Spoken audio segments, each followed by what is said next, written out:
আসসালামু আলাইকুম।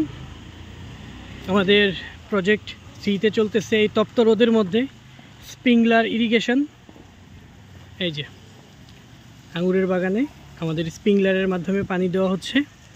আমাদের পুরো প্রজেক্টে টোটাল এই জায়গাটাতে আমাদের 80 ফিট বা এটা 20 মিটার রেডিয়েশনের 6টা স্প্রিংলার লাগানো আছে। 1 ইঞ্চি 6টা স্প্রিংলারে বাস এই যে দুই পাশে খুব সুন্দরভাবে পানি দিচ্ছে, দুই দিকে 6টা স্প্রিংলার টোটাল। এই যে দেখা, এই যে গাছের পাতা গোড়া সবই কিন্তু খুব ভালোভাবে পানি পাচ্ছে স্প্রিংলার প্রসেসে। এই যে পুরাটা ঘুরে ঘুরে পানি দিচ্ছে, দেখাই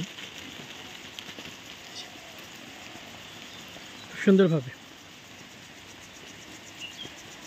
প্রতিটা গাছ পানি পাচ্ছে সমানভাবে। আর এখন যে পরিমাণ তপ্ত রোদ, এই সময়টাতে আসলে গাছে পানি দেওয়াটা খুব জরুরি। সঠিকভাবে পানি না পেলে গাছের বৃদ্ধি ব্যাহত হবে।